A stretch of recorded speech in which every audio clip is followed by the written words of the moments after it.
You are listening to the Tales of Conundrum podcast. Episode 1, Return of Gyges Ring. Part 1, The Legend of the Ring. Long before the rise of cities and empires, before the sands of time carried away the stories of men, there was Gyges. He was not a king, nor a warrior, nor even a scholar, only a shepherd, bound to the land and the flock he tended. The rugged hills at the base of Mount Argaeus, now a forgotten wilderness in Turkey, were his home, his domain, his quiet kingdom.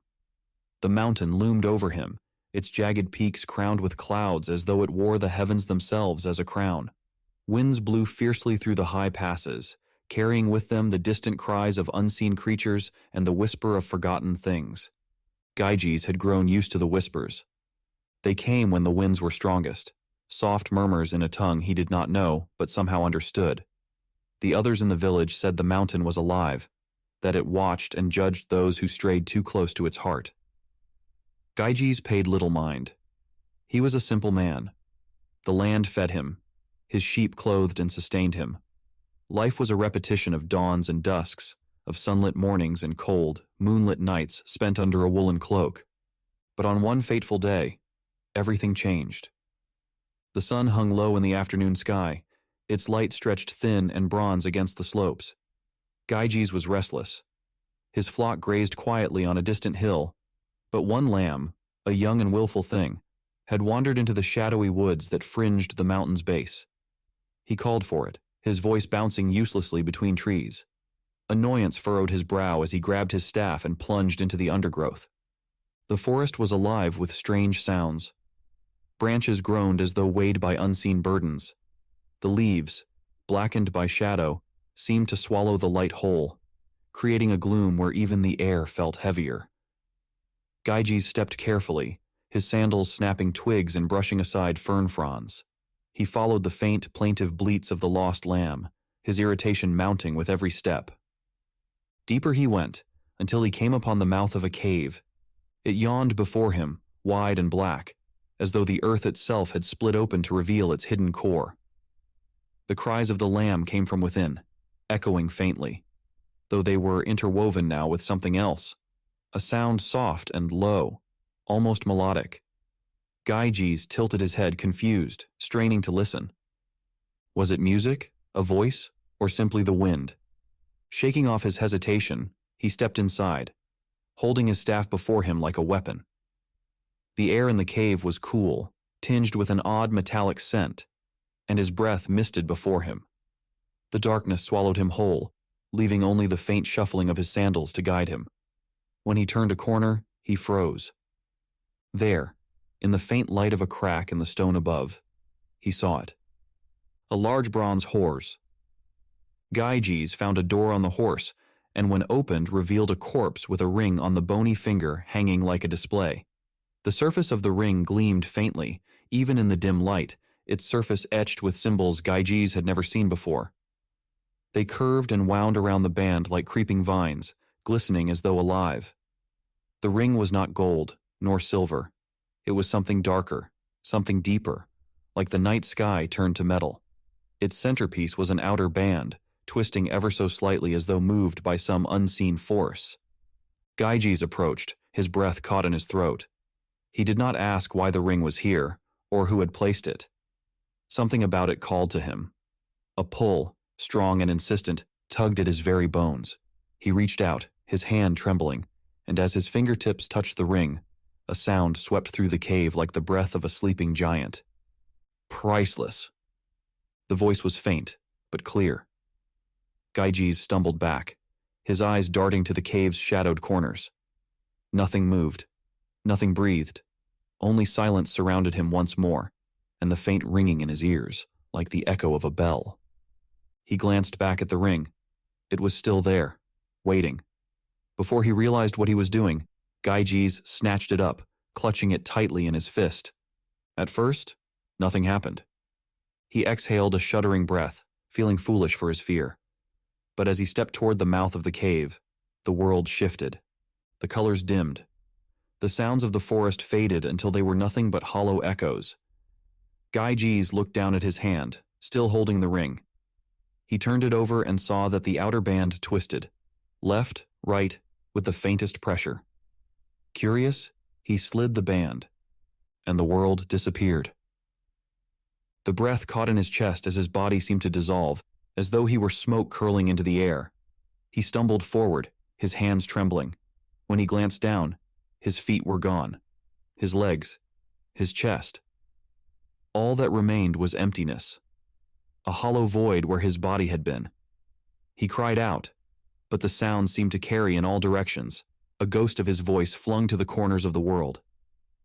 Panic gripped him, but when he twisted the band back, he reappeared, the suddenness of it nearly knocking him to the ground. He gasped for breath, clutching the ring, his knuckles white. The realization came slowly, creeping over him like frost on glass. The ring. It made him invisible. Hidden. The power of it pulsed in his palm, an unspoken promise. Gyges returned to his village that evening, the ring hidden in the pouch at his waist. His mind raced. What did this mean? What was this thing? He spent the night staring at it under the flickering light of his small fire, its dark surface glinting as though it held secrets deeper than time itself. The first time he used the ring was innocent enough. The village chief had withheld a portion of Gyges' pay for wool sold at market, claiming there was less than expected. Furious but powerless, Gyges slipped on the ring and followed the chief to his hut. Hidden, he watched the man count out coins, more than enough to cover the debt owed. Gyges twisted the band, took the coins, and slipped out unseen. That night Gyges justified it to himself. I took only what was mine. No more, no less. But the taste of that first act lingered, sweet as honey and dark as blood. Soon, Gyges found himself using the ring more and more. A sheep that didn't belong to him, a meal taken from another's table. Small things, little trespasses, but each one stained his soul like ink spilled on linen. His once humble life grew darker, shadowed by the ring's silent promises of power, and the whispers grew louder. More! Take. Yours. Gyges rose from a shepherd to a man of means, though none could explain how. The villagers grew wary of him, muttering prayers when he passed. His eyes, once bright, now burned with something unnatural, something hungry. When a drought struck the village, Gyges did not suffer with them. His flocks grew fatter, his stores fuller. When questioned, he would only smile, his lips thin and sharp as a blade. It was not long before Gyges turned his gaze outward. The nearby villages fell under his shadow. Bandits who roamed the lands now served him, speaking of a man who appeared from nowhere, who knew secrets no one else could know. Gyges' name spread like smoke, carried by the wind, until at last it reached the ears of kings, and Gyges, once a shepherd, took his throne. But power is never gentle. It does not rest easy in the hands of men. The whispers became screams, their words clawing at his mind. Gyges grew paranoid, convinced his enemies were watching. He trusted no one, not even the shadows in his halls. His kingdom, built on lies and silence, began to crumble. Some say Gyges vanished. Others say he was consumed by the ring, swallowed whole by the darkness he had unleashed. The truth, like the man himself, was buried beneath the sands of time. The ring, however, remained. It passed from hand to hand, leaving ruin in its wake, until at last it was hidden away.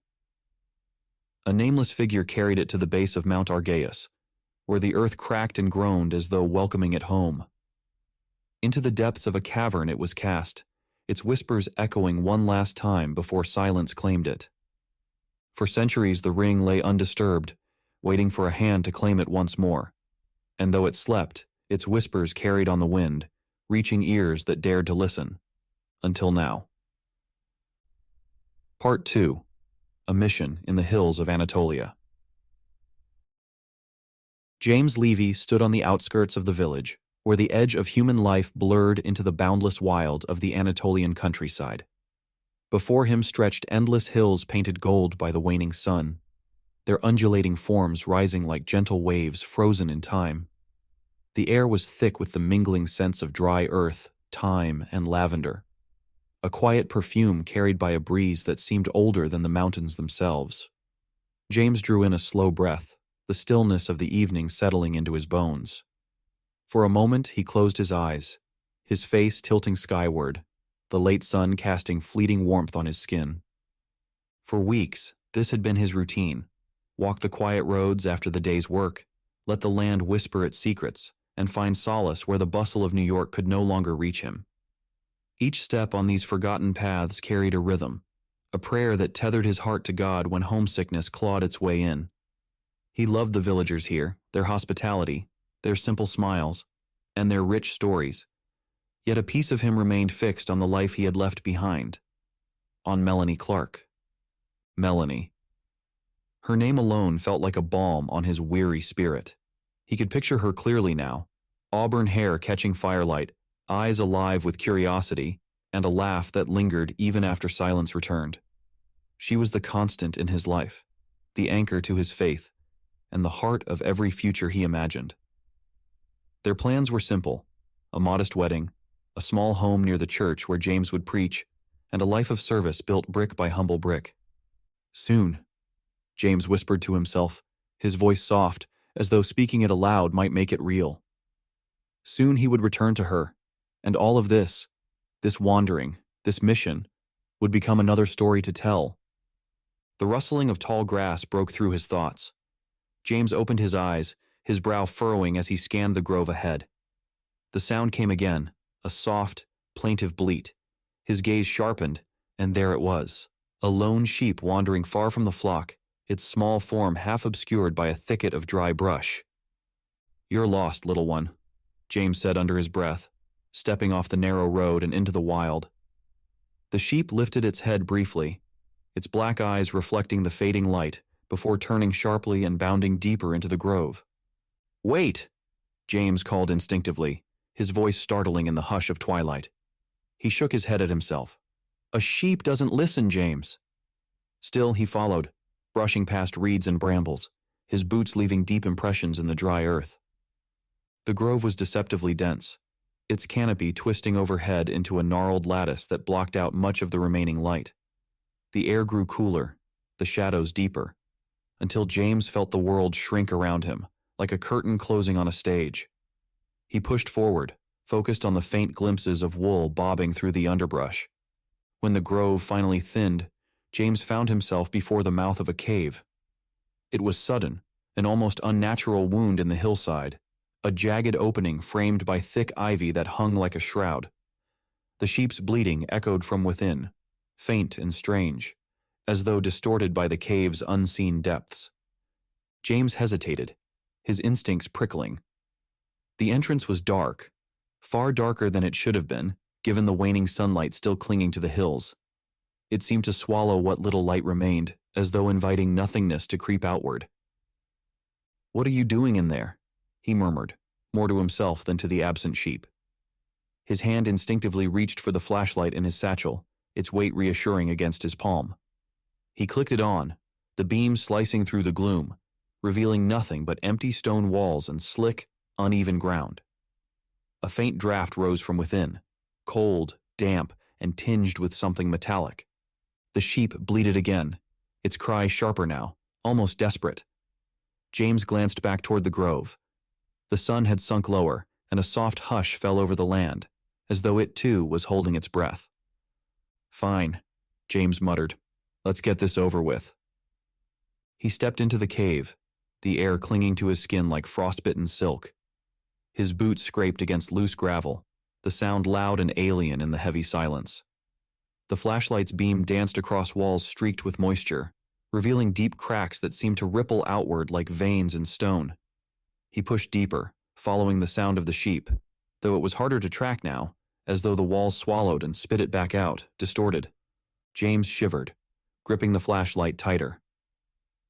"Stubborn thing," he muttered, his voice low and trembling. Rounding a bend in the cavern, the sheep finally came into view, its white form pressed into a far corner, trembling. Relief washed over James. "There you are," he said, his tone softening. He stepped closer, but as he did, the beam of his flashlight swept across the floor and froze. Something glimmered in the dirt. James blinked, his breath catching. It wasn't just a glimmer, it was deliberate, a focused gleam that refused to be ignored. He crouched slowly, the sheep forgotten, and brushed away the loose soil. What he found stopped him cold. The ring. It sat in the earth as though it had been waiting, its surface black as night and etched with strange, curling symbols that seemed to shift under the light. James could almost feel it, a weight, a presence radiating from it, as though the object itself were alive. The outer band of the ring looked different than the rest. It wasn't fixed, but seemed designed to move, twisting back and forth in its setting with the faintest pressure. James stared, his chest tightening. The air in the cave felt heavier now, pressing against him from all sides. He glanced over his shoulder, suddenly aware of how far he had ventured. The sheep bleated softly in the corner, but the sound barely registered. His focus remained fixed on the ring. Without thinking, he reached for it. His fingers brushed the metal, and he recoiled, gasping. It was warm. Not just warm, but unnaturally so, like it had been sitting under the summer sun, rather than buried deep within the earth. He swallowed, his pulse hammering in his throat, and tried again. This time, he picked it up. The instant the ring rested in his palm, the world seemed to tilt. A whisper filled the air, soft at first, almost imperceptible, but growing stronger. "My priceless ring." James froze. The voice was neither loud nor booming, but it filled the cavern all the same, curling around him like smoke. He spun toward the entrance, his flashlight flickering as though fighting to stay alive. "Who's there?" James called, his voice hoarse. Silence. The whisper had vanished, leaving only the distant sound of water dripping somewhere deeper in the cave. He let out a shaky breath, his hand closing around the ring. "Just my imagination," he muttered, forcing a nervous laugh that echoed far too long for comfort. He straightened, tucking the flashlight under his arm as he examined the ring. It was beautiful in its strangeness, the symbols on its surface almost hypnotic. Slowly, hesitantly, James slipped it onto his finger. It fit perfectly, as though it had been made for him alone. A strange thrill coursed through him, a feeling he couldn't name but that lingered in his chest, buzzing faintly like a struck chord. The sheep, as if sensing something had changed, bolted suddenly, its hooves scrabbling against the stone as it raced past him and out of the cave. James flinched, spinning instinctively, his flashlight beam bouncing off the walls before landing on the now empty floor. He exhaled shakily, rubbing his face with his free hand. "All right. Enough of this," he said aloud, his voice steadier than he felt. He turned and began retracing his steps, the weight of the ring a constant presence against his skin. As he stepped into the cool twilight outside the cave, James paused and looked back. The entrance yawned wide, its ivy curtains swaying faintly in the breeze. He shivered, though the night was calm. The ring felt heavier now, as though it carried more than its own weight. James tucked his hand into his pocket, the metal pressing cold against his palm, and started toward the village. Above him, the first stars began to appear, their light distant and pale, as though they too were watching. Part 3. A Revelation. The village of Kazul lay nestled in the arms of the Anatolian hills, its stone houses and narrow streets dappled in the soft light of lanterns as dusk fell. James Levey moved through the winding paths with his head down, the ring pressing cold and firm against his finger. The sounds of evening carried to him, children laughing as they chased each other through the lanes, mothers calling their names, shopkeepers closing their shutters with tired creaks. But tonight, the familiar had taken on an unfamiliar weight. There was a strange quietness underneath it all, like a song missing its melody. James couldn't pinpoint what felt off, but a crawling sensation lingered at the base of his neck, a feeling of being watched, or worse, unseen. He flexed his fingers around the ring, his thumb grazing its outer band. That single twist. That simple mechanism had changed something. He felt it as he passed by people in the street, their gazes sliding just past him, as though his presence were a shadow, flickering and half real. He paused near the small square at the center of the village where the last remnants of the market were being packed away. A young boy sold roasted chestnuts from a smoldering cart, his shouts for customers cheerful and persistent. The boy's gaze swept over James. No, through him. James frowned, stepping closer to the cart. "Good evening," he said softly, pulling out a few coins. The boy didn't react. James set the coins on the cart, and the boy still didn't flinch. The coins simply sat there, unacknowledged. James stepped back, his pulse beginning to quicken. He moved to an older woman who carried a basket of dried figs, her head covered in a bright red scarf. "Excuse me," he said louder now, waving a hand in her line of sight. She blinked, looking around, then turned away without the faintest hint that she'd seen him. "What?" James whispered to himself. He stumbled back, his breathing shallow. The creeping unease he'd felt since leaving the cave had finally crystallized into something undeniable. It wasn't the village that had changed. It was him. The ring. Panic clawed at the edges of his thoughts as he strode quickly through the streets, back toward the small stone house where the mission team was staying. His boots struck the earth harder now, each step loud in his ears. The world felt tilted, surreal, as though he had crossed into a place where he didn't belong. When he reached the house, the glow of lamplight spilled from the windows, casting warm golden pools on the ground. The sound of conversation and laughter carried through the cracked shutters, a stark contrast to the gnawing dread in James's chest.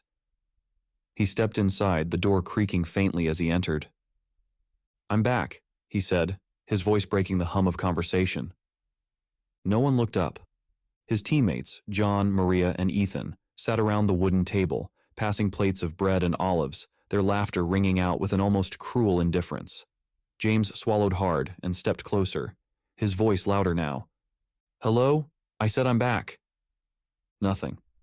James waved a trembling hand in front of John's face, his movements desperate, but John simply continued speaking as though James were no more than a gust of air. The realization hit him like a blow to the chest. They couldn't see him. They couldn't hear him. His eyes dropped to the ring on his finger. Slowly, hesitantly, his thumb brushed the outer band. The metal shifted with a soft, satisfying click. The world shuddered. Suddenly, John's head snapped up, his brow furrowing. "James? Didn't hear you come in. Where have you been?" The others turned to look at him, their faces alight with the ease of familiarity. James's chest rose and fell in heavy breaths as he sank into an empty chair. He forced a smile. "Just out for a walk," he murmured, though his voice felt far away. His heart still thundered in his chest. The table's rough wood felt too solid beneath his hands, the lamplight too bright. Normalcy had returned, but only because he had allowed it. The ring wasn't just an artifact. It was something else entirely, a key to another existence. James didn't sleep that night. He lay in his cot, staring at the ceiling as the shadows shifted across its uneven surface.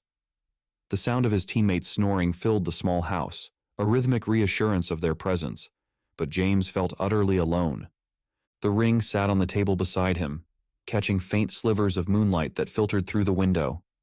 It seemed to hum softly, as though alive, its symbols dark and winding like whispered secrets. Every time James closed his eyes, he saw it, gleaming in the cave, waiting for him, calling to him. "What are you?" he muttered, his voice hoarse. It was nearly dawn when he finally rose. The house was still, his teammates still lost in their dreams. James slipped quietly outside, the cool air refreshing against his skin. The village was silent in the pre-dawn light, its streets empty, but for a few stray dogs that wandered lazily between stone houses. James walked without a destination, his fingers turning the ring over and over in his palm. He couldn't keep it. That much was clear. Whatever power it held, it was not meant for him, or anyone, for that matter. He would take it to the village elder, perhaps, or bury it deep where no one could find it. Yet even as he thought this, a strange hesitation held him back. He recalled the voices of the villagers, their trust and their struggles. How many times had he prayed to God for a miracle, for a way to help them in ways beyond his limited power? He thought of the families who refused medicine out of superstition, the children coughing in the night while their parents knelt in desperate prayer. What if the ring was a gift, a tool to do good? James slowed to a stop, standing on a hill that overlooked the village. The first light of dawn broke over the horizon, turning the sky into a molten sea of orange and pink. He turned the ring between his fingers again, the metal catching the light, its dark surface almost pulsing with life. A tool, he whispered to himself. That night, when the call for prayer echoed through the hills and families retreated to their homes, James slipped silently into the home of a sick child. The boy's breaths were ragged, his small body curled beneath thin blankets. His mother sat nearby, whispering prayers through tears. James's heart ached at the sight. Invisible, unseen, he knelt beside the boy and pressed a vial of medicine to his lips. He worked carefully, gently, until the task was done. Then he stood, watching as the boy's breathing grew steadier, as though even his small body sensed the hand of something divine. The mother, still praying, paused suddenly. She glanced around the room, her expression awestruck. "An angel," she whispered, tears streaming down her face. "An angel has come." James slipped back into the night, the weight of what he had done pressing against his chest. For the first time in days, he felt peace. But peace, he would soon learn, would not last. Over the coming days, James used the ring again and again, always justifying it with good intentions. He saved others, a sick farmer, an elderly woman caught in a fall. He gave to those who had nothing, ensuring food arrived mysteriously on empty doorsteps. Whispers of miracles spread through the village like wildfire. The missionaries were praised as instruments of God, though James alone knew the truth. And yet, the line blurred. James began to feel a thrill each time he turned the ring's band, the power of being unseen intoxicating in ways he couldn't explain. There were moments he lingered longer than necessary, moments he moved through the world invisible, merely observing, testing boundaries. He told himself it was still righteous, still good, but deep down he felt the shift, a shadow spreading through his intentions.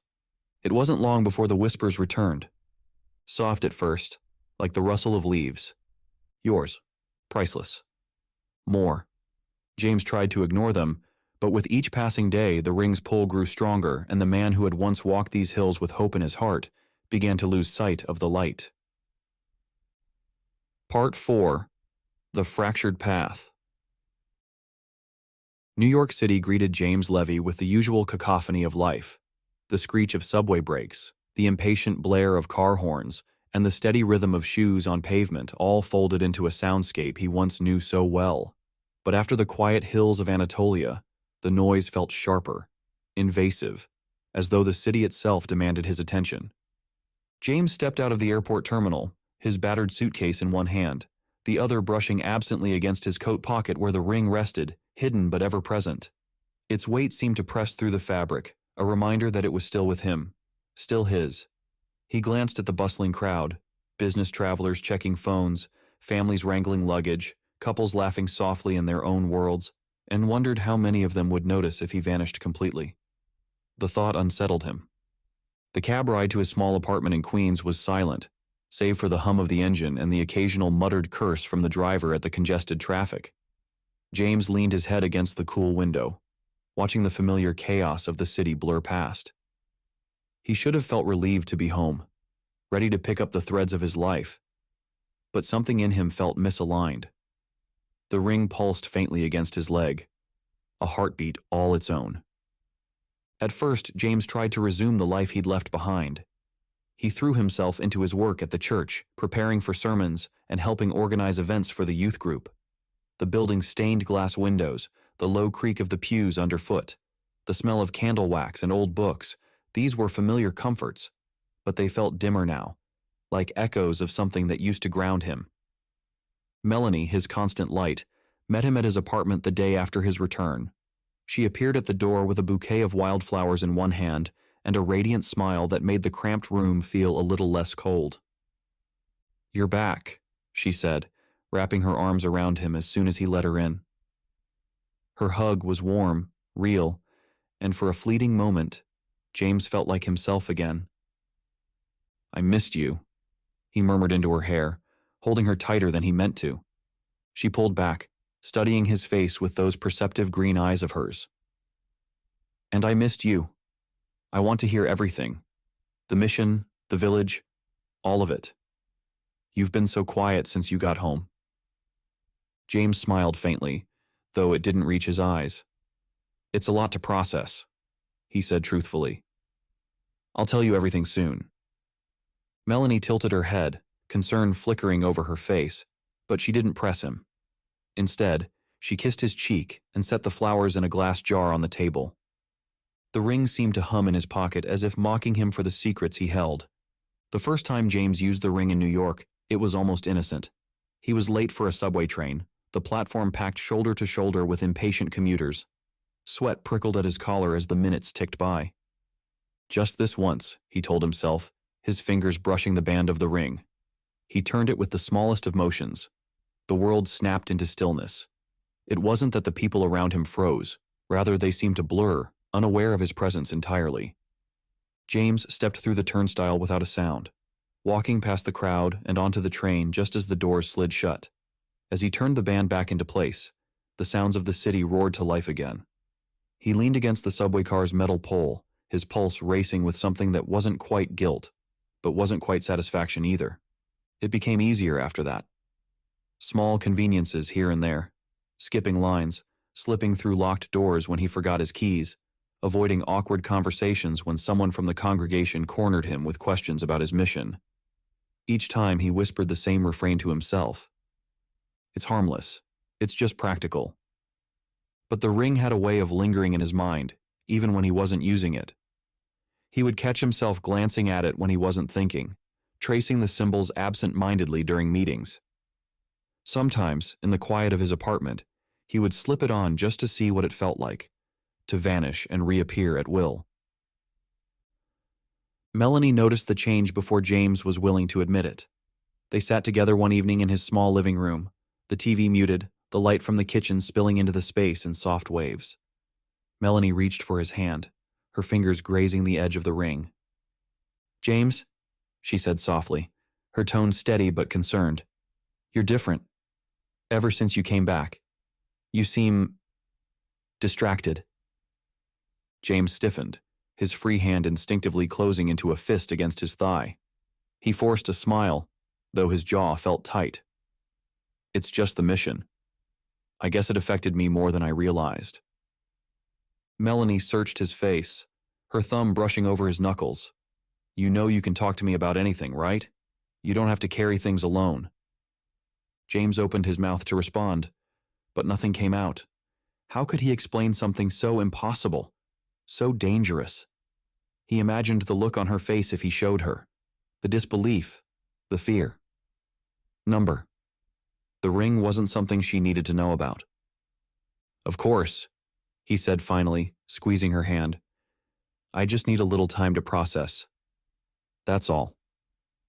Melanie smiled faintly, though her eyes lingered on him, as though she could see through the cracks he was trying so hard to hide. Days passed, and the ring's influence deepened like a shadow stretching with the setting sun. James began using it more often, crossing boundaries he told himself he never would. He walked into private meetings at church unnoticed, listening to conversations not meant for him. He slipped out of sermons early when the weight of his own words began to feel hypocritical. He justified each act with half-truths. It's God's work, he would think. I'm learning, I'm helping. But it wasn't true. Not really. One evening, James found himself wandering the streets of the city with the ring on his finger, invisible to the world. The sounds of New York dulled as he passed unnoticed through crowded parks and along bright avenues. He paused outside the church, watching through the windows as Melanie sat with his colleagues, laughing at something one of them said.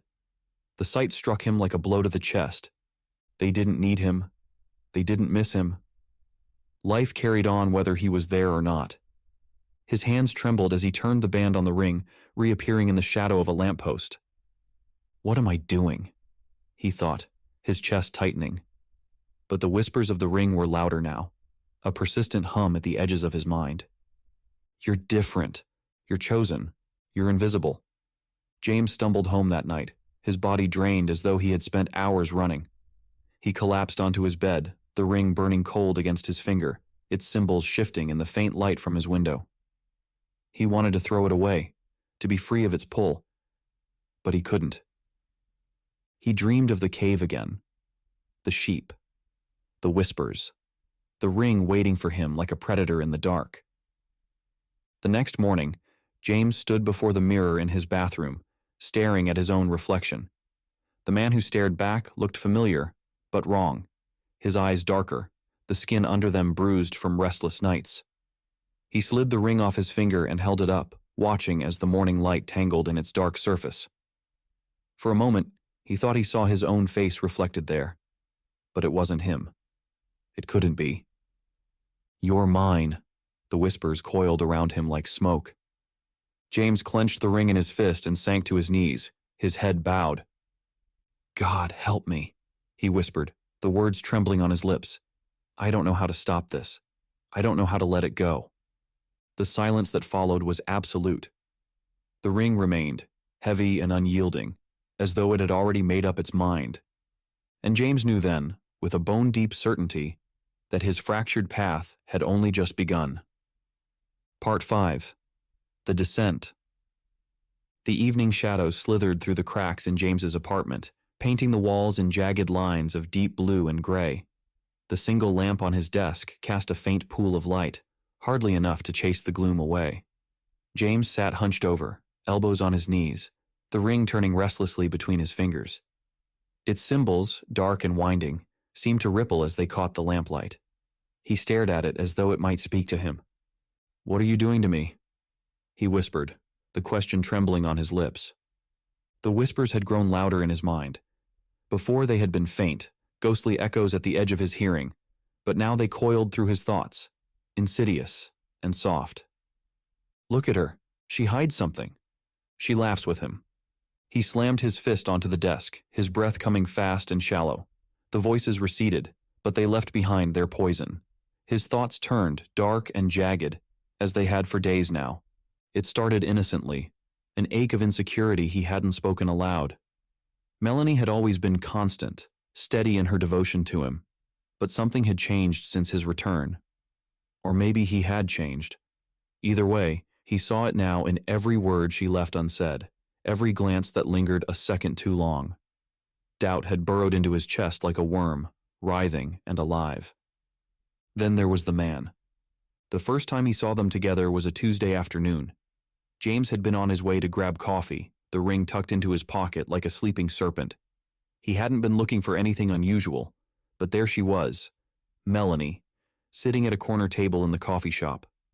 Across from her sat a man he didn't recognize, clean-shaven, broad-shouldered, with the kind of easy confidence James had always envied. They leaned toward one another, the man saying something that made Melanie laugh, a sound James used to think belonged to him alone. He froze in place, his heart pounding so hard it rattled his ribs. He almost walked in, almost confronted her right there, but something stopped him. The ring burned against his leg. "You could know the truth," the whisper came. James swallowed hard. Before he realized it, his hand had already slipped into his pocket. He twisted the band. No one saw him enter the coffee shop. No one heard the door creak or felt the cool air rush in as James slipped inside, invisible and unnoticed. He moved carefully, his footsteps soundless against the scuffed floor. Melanie sat with her back to him, her hair cascading over one shoulder as she leaned into the conversation. James stood close now, close enough to hear. The man's voice was deep, deliberate, the kind of voice people listen to. "It's good you're thinking about this seriously, Melanie," the man said, his tone warm but firm. "Commitment takes courage. You owe it to yourself to be honest about what you want." Melanie nodded, biting her lip. "I know. It's just, I want to be sure. I don't want to hurt him, but something feels different lately." James's stomach turned to lead. "Hurt him?" The words rang in his ears. The man smiled faintly. "You're not alone in this. These things are complicated, but we'll figure it out." Melanie smiled back, soft, grateful, and James felt something snap inside him. He stumbled back, the blood roaring in his ears as he twisted the ring again, reappearing just outside the door. He doubled over, pressing his palms against his knees, his breath ragged. "You heard her? She doubts you." The whispers swirled, cruel and victorious. James tried to push them away, but they settled like ash, coating his thoughts. Days passed, but the seed of doubt had taken root. James returned to the coffee shop again and again, always unseen, watching Melanie and the man as they met at the same table, speaking softly over cups of steaming coffee. Each visit stoked the fire of jealousy inside him. He memorized the man's features, his strong jaw, the way he gestured when he spoke, the way Melanie looked at him as though he held answers James never could. James told himself he was gathering information, that he only wanted to know, but deep down, he understood the truth. The ring had given him a power he couldn't resist, the ability to see, to know, to witness what others kept hidden. And the more he used it, the more it consumed him. Late one night, James sat in the dark of his apartment, the only light coming from a lone candle burning low on the table. The ring sat before him, its presence oppressive, the etched symbols seeming to writhe when he looked at them too long. His Bible lay open beside it, the words on the pages blurred and meaningless. "Lord, show me the path," James whispered, his voice trembling. "This power, it's too much. I don't know what to do." The candle flickered. The room creaked softly, but God remained silent. James gripped the edge of the table, his knuckles white. The weight of the ring pressed down on him, its whispers louder than ever, drowning out everything else. "You don't need him. You have the power. She betrayed you." James closed his eyes tightly, shaking his head as though he could dislodge the thoughts. Finally, he shoved back from the table, grabbing his coat and the ring. He needed guidance. He needed to hear a voice that wasn't his own. The church was quiet when James arrived, its tall spire cutting into the night sky like a watchful sentinel. Inside, the pews were empty, the faint glow of a single candle near the altar, casting shadows that swayed like ghosts. James stepped forward, his footsteps echoing in the stillness. At the far end of the sanctuary, Pastor Embry knelt in prayer. James hesitated. Embry was an elder, a man of wisdom who had guided him through many struggles before. But how could he explain this? How could he confess something so dark, so strange? "Pastor," James said softly. Embry turned, rising to his feet. His face was lined with age, his gaze steady and kind. "James, what brings you here so late?" James swallowed hard, his hands shaking at his sides. He couldn't bring himself to speak of the ring, to name it. Instead, he said, "What should someone do if they find themselves with power too great for them to handle?" Embry's brow furrowed as he studied James's face. For a long moment, he said nothing. Then he stepped closer, placing a firm hand on James's shoulder. "Some powers don't belong to us," he said, his voice low but steady. "They tempt us, James, with promises we weren't meant to keep. The best thing we can do is surrender them to God. Trust that He will provide the wisdom and strength we need." James nodded slowly, though the words sat uneasily in his chest. Surrender. Let go. It sounded so simple, but the ring's whispers echoed still, reminding him of what it offered, what it showed him. Embry's gaze lingered on him. "Are you sure there isn't something else you want to say?" James hesitated, his hand curling protectively around the ring in his pocket. "No," he said finally. "Thank you, Pastor. I just needed to hear that." Walking home through the empty streets, James felt the cold settle deep into his bones. Embry's words clung to him like a thin film, but they didn't bring the peace he'd hoped for. How could he surrender the ring when it had already taken root inside him, when it whispered so insistently? He turned a corner and stopped short. Across the street, under the flickering light of a lamppost, stood Melanie.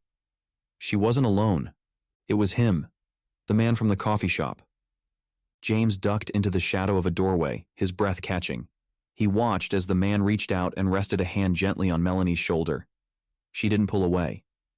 She looked up at him, her expression soft, grateful. James's hands shook as he reached into his pocket. The ring's surface was cold, solid, reassuring.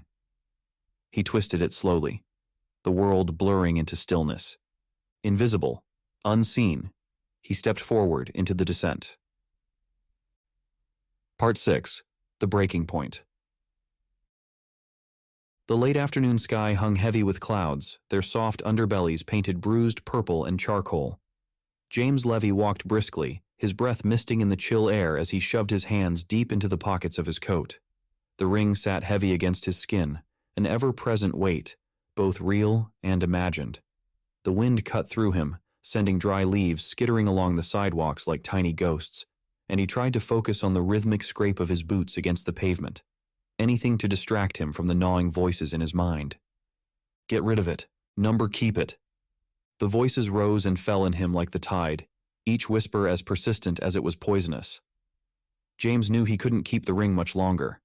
It had begun to seep into him, to fester. He felt it in the moments when his thoughts turned sharp and dark, when his patience grew thinner, when his gaze lingered too long on things he once would have ignored. The church sermons he wrote felt hollow now, his words rote and lifeless. Even God felt distant, unreachable, or worse, silent. He was going to bury it. That was the plan. The construction site near the edge of the city had seemed like the perfect place. A new office tower was being erected, its skeletal frame of steel and concrete thrusting skyward. That morning, James had walked past it and seen the foundations being poured, vast trenches of rebar and stone ready to be swallowed in cement. It was poetic in a way, to entomb the ring in a place where no one could reach it. But as he neared the site, James froze. Across the street, Melanie stepped out of a restaurant, and she wasn't alone. A wave of icy dread washed over him as his eyes locked onto Brad Stowe, the man from the coffee shop, the man whose presence had upended his thoughts. Brad's tall frame was relaxed, casual, his hand brushing the small of Melanie's back as they walked toward the curb. Her face was tilted toward him, her smile soft but guarded, like someone sharing an old secret. James felt the world tighten around him. The whispers stirred. She's leaving you. You were right. The ring on his finger pulsed faintly, and his hand curled into a fist inside his coat pocket. The sounds of the city, the honking of taxis, the chatter of pedestrians, blurred into a meaningless hum. His entire focus honed in on Melanie and Brad, watching as Brad pulled out a set of keys and pressed a button on his car's fob. The taillights of a nearby sedan blinked in response, a brief flash of red in James's narrowing vision. The sight of it ignited something in him, something he hadn't felt before, a rage that burned cold and precise, like a scalpel slicing through his better judgment. They lingered by the car, talking. Brad said something that made Melanie laugh, though the sound was lost to James, drowned out by the roar in his ears. When Brad opened the driver's door, James turned sharply, disappearing into an alleyway. His breaths came quick and shallow as he ducked behind a dumpster, twisting the ring's band without even thinking. The world shifted. The air grew still. James looked down to find his body, or lack of it, gone. He was invisible. You have the power. The whispers crooned. James's footsteps made no sound as he moved toward Brad's car. He told himself he was just going to watch, to get closer, to confirm what he already knew. But when he reached the vehicle, his hand hovered beneath it, fingers brushing against the smooth underside, searching. He'd worked on enough cars with his father as a boy to know how brake systems functioned and how they could fail. The ring's hum filled him, stronger now, like a drumbeat in his skull. James clenched his teeth, sweat beading on his forehead despite the cold. I shouldn't do this. The thought flickered in his mind, faint and weak, but the whispers answered. He deserves it. You deserve justice. James's hand closed around the brake fluid line. He pulled, feeling the metal give with an awful snap. It was quick, almost surgical, invisible, unseen. He slipped back into the shadows, his heart hammering against his ribs. That night, Melanie came over for dinner. James had prepared roasted chicken and vegetables, something simple but comforting, but the food sat untouched on his plate. He forced himself to smile, to make conversation, but his stomach twisted in knots. Melanie noticed. "You're quiet tonight," she said softly, setting down her fork. "Is something wrong?" James studied her, his eyes searching for some sign of betrayal, something to justify what he'd done. But Melanie just looked back at him, her face open and unguarded. For a moment, guilt churned inside him, rising like bile. "Is there anything you want to talk about?" he asked, his voice low. "Anything on your mind?" Melanie hesitated. Her gaze dropped briefly to her hands, which twisted her napkin into a knot. James's breath hitched. "This is it," he thought. "She's going to tell me." But before she could speak, her phone buzzed on the table. Melanie glanced at the screen and James watched as her face went pale. "What is it?" he asked, though he already knew. Melanie stood quickly, grabbing her coat. "There's been an accident," she said, her voice trembling. "It's Brad. He's in critical condition." James froze, his blood running cold. The room felt like it had tilted sideways. Melanie didn't wait for a response. She was out the door before he could say another word. James sat in silence, the only sound the faint creak of the floorboards under his chair. He pressed his hands against the table, trying to steady himself, but his mind raced. "What have I done?" The whispers had nothing to say now. Hours later, James sat on the edge of his bed, the room dark except for the faint glow of a street lamp filtering through the blinds. His phone buzzed on the nightstand. He picked it up with trembling hands, staring at Melanie's name on the screen. He hesitated before answering. "Hello?" His voice cracked. Melanie's voice came through, cold and empty. "Brad died." James closed his eyes, his head dropping into his free hand. "Melanie, don't." She cut him off sharply. "It's over, James. I don't know what you've become, but I don't want you near me. Stay away." The call ended. James let the phone slip from his fingers, the thud of it hitting the floor too loud in the stillness. The silence stretched, oppressive and suffocating. A knock at the door shattered it. James's head snapped up, his pulse spiking. He rose to his feet unsteadily, every nerve in his body screaming. The knock came again, louder this time, more insistent. When he opened the door, 2 police officers stood in the dim light of the hallway, their faces grim and unreadable. "James Levey?" one of them said. "We need to ask you some questions." James stared at them, his mouth dry, his thoughts a chaotic swirl. For a moment he considered running. He could twist the ring, vanish into thin air, and escape whatever lay ahead. But then he remembered Brad's car, the snap of the brake line, the whispers in his head. He felt their weight now, all of it, and it was heavier than he could bear. "Okay," he said quietly, stepping back to let them in. As the door closed behind them, James realized that this, too, was a consequence of the ring's power, not just what it allowed him to do, but what it had turned him into. The breaking point had come, and James had shattered. Part 7. The Vanishing. The harsh glare of the interrogation room light pressed against James's eyes, its cold fluorescence buzzing faintly overhead like an angry insect. The walls were bare except for a 2-way mirror that loomed on one side, a silent, glassy observer to his unraveling. He sat slouched in the hard metal chair, wrists resting on the edge of the table, fingers tapping in slow, nervous rhythm. The air smelled faintly of bleach and old coffee, a sterile, suffocating odor that only deepened the pit of dread in his stomach. The ring.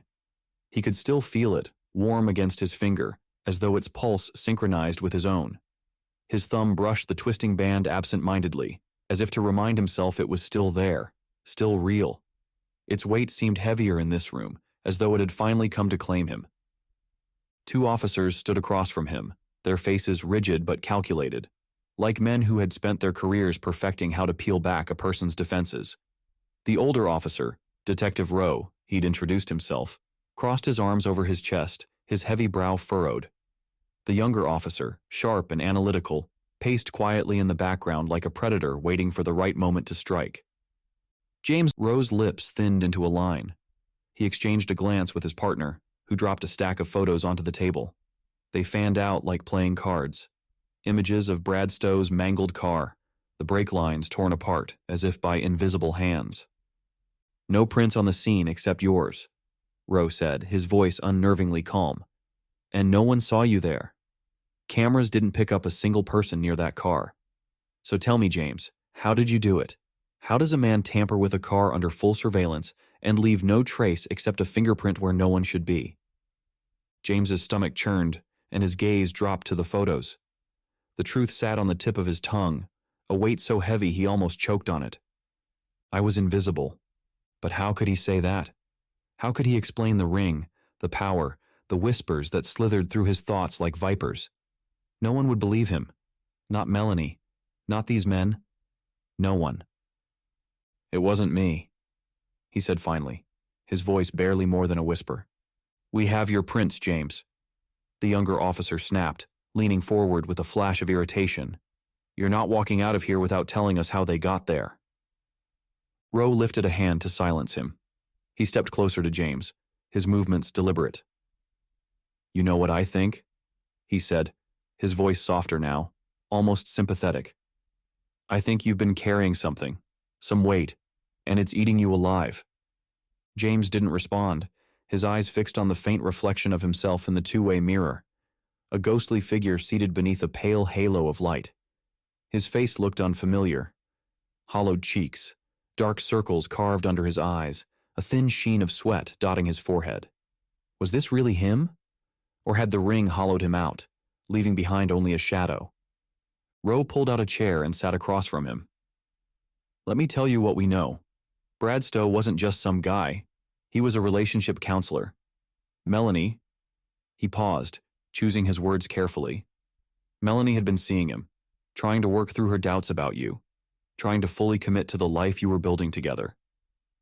The words hit James like a punch to the gut.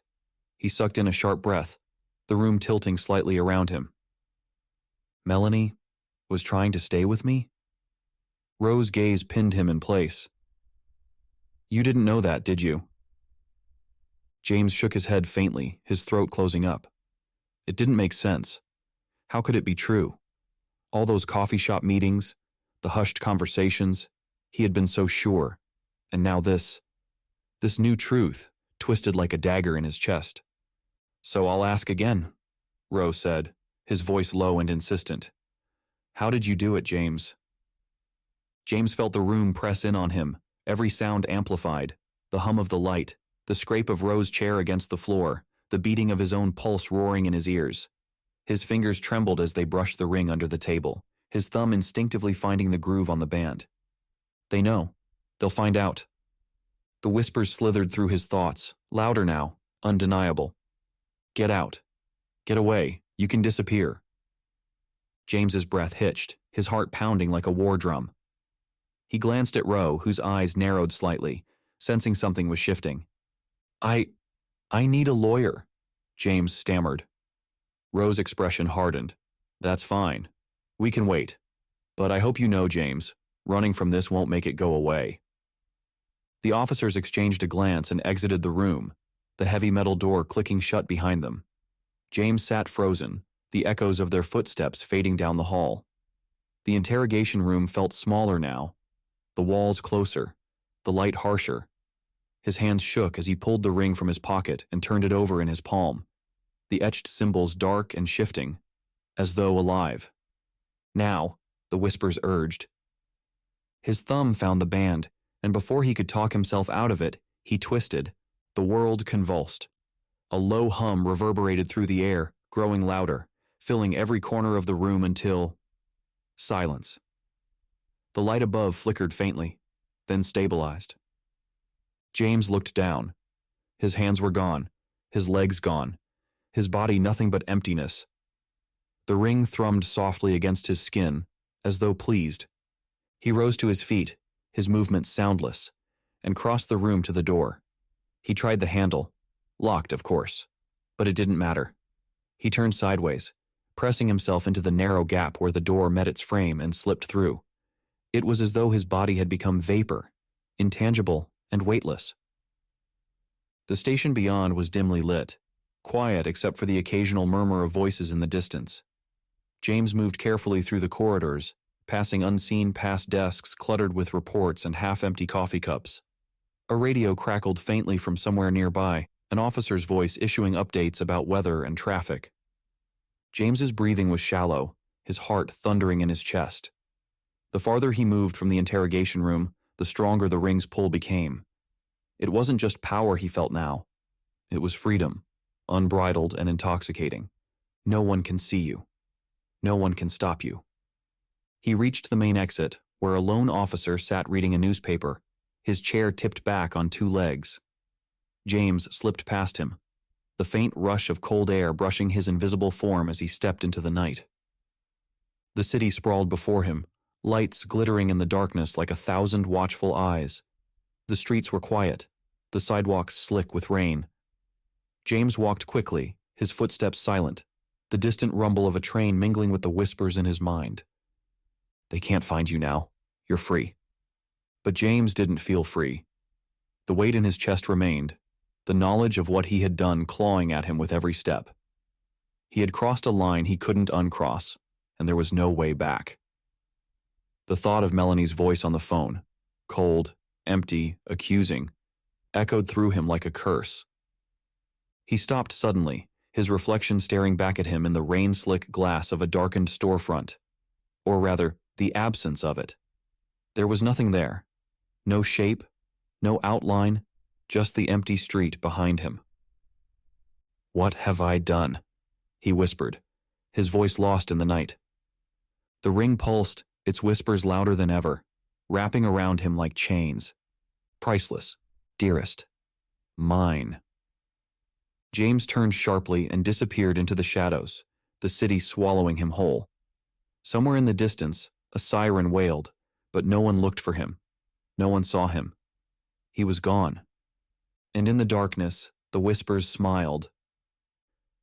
Part 8. The Final Act.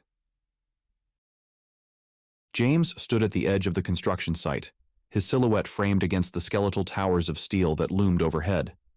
The night was sharp and unrelenting, the cold air biting through his thin coat and gnawing at his exposed skin. Below, the foundation stretched wide and dark, its concrete walls yawning like an open grave, ready to swallow whatever secrets the world would offer it. For the first time in days, the city around him felt still. The hum of distant traffic, the occasional wail of a siren, the low chatter of construction workers ending their shifts, all of it faded, reduced to background noise, insignificant, and far away. The only thing that mattered now was the ring, the twisted artifact in his palm that had gripped him tighter than chains. James's hand trembled as he held it up to the pale light of the half-moon, the ring's surface dark and rippling like water disturbed.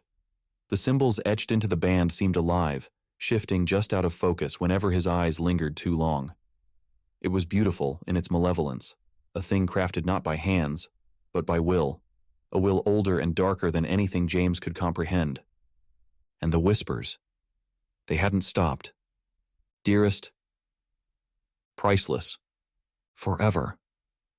The words wove through his mind like strands of silk, soft but unrelenting, clinging to his thoughts and refusing to let go. He gritted his teeth and squeezed his fingers tighter around the ring, as though crushing it might silence them.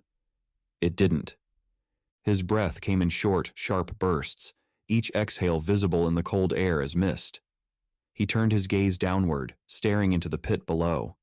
The foundation was deep, its bottom layered with tangled rebar and the beginnings of hardened concrete, rough, unformed, waiting to become something permanent. Tomorrow the crews would pour the rest of the cement, sealing it forever. If he threw the ring now, it would be buried, entombed where no one could find it. No one would hear its whispers. No one would suffer under its weight. No one but you, the whispers murmured, as though sensing his thoughts. James squeezed his eyes shut, his face contorting in anguish. "Leave me alone," he hissed through gritted teeth. "Please, just leave me alone." The whispers didn't respond, but the ring's pulse grew stronger, beating in time with his racing heart. James staggered back from the edge, one hand pressed to his chest as if he could calm the chaos within. The ground felt unstable beneath him, as though the earth itself rebelled against his presence. He stumbled forward again, his feet skidding on loose gravel. For a moment he stared at the ring, held between thumb and forefinger, a small, insignificant thing that had brought so much destruction. He thought of Melanie's voice, cold and final, telling him to stay away. He thought of Bradstow's car, the brake lines snapped by hands no one had seen. He thought of the police station, the questions, the photos of mangled metal, the two officers' unrelenting gazes. He thought of the village in Anatolia, the cave where it all began, where his curiosity had unearthed something that should have remained buried forever. And finally, he thought of himself. James Levey, the man who had wanted to do good, who had wanted to serve, to love, to build a life with faith as his foundation. That man was gone now. All that remained was this, a shadow wearing his face, hollowed out and shaped by the whispers of a ring that knew no mercy.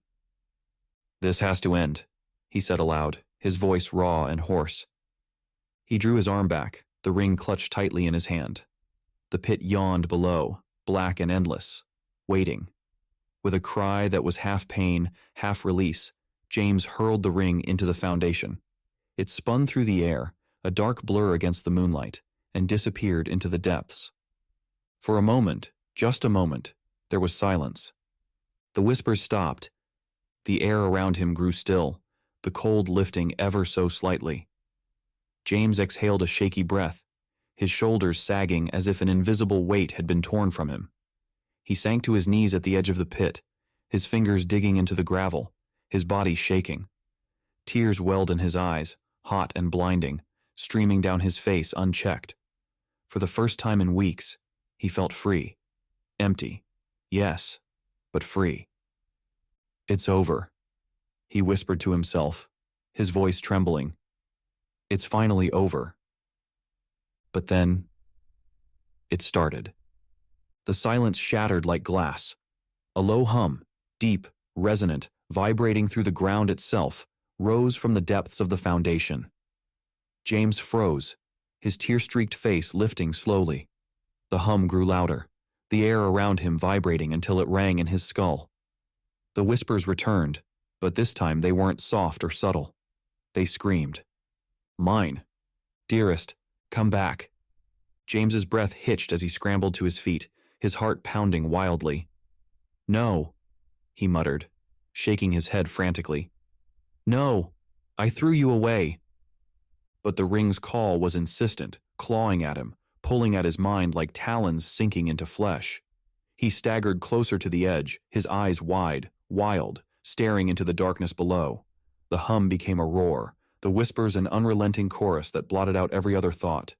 "Priceless, dearest, mine." "Stop it," James shouted, his voice ragged, desperate. But the whispers only grew louder. And then, as though his body was no longer his own, James stepped forward. He teetered on the edge for the briefest of seconds, his breath catching in his throat before he plunged into the darkness below. The fall seemed to stretch forever.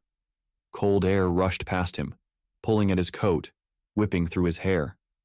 The pit felt endless, the world above receding until it was no more than a pinprick of light. The hum of the ring filled every space in his mind, vibrating through his very bones until he slammed hard onto the foundation floor. Pain exploded through him, sharp and brutal. He gasped, clutching at his side as he forced himself to sit up. The air was thick here, heavy, suffocating, as though the earth itself pressed against his chest. His hands scrambled through the loose gravel and dust until they closed around something small and familiar. The ring. It was warm again, as if it had been waiting for him. James stared at it, his hands trembling, his mind screaming at him to throw it away, to let it go. But instead, he slipped it back onto his finger. The world went silent. The whispers stopped. James looked up. The construction site was gone, replaced by an infinite darkness that stretched in all directions, unbroken and eternal. He stood slowly, his body steady now, his breath no longer labored. The ring pulsed faintly on his finger, as though pleased. The whispers returned, but this time they were soft again, gentle. "Welcome," they said. "You're home."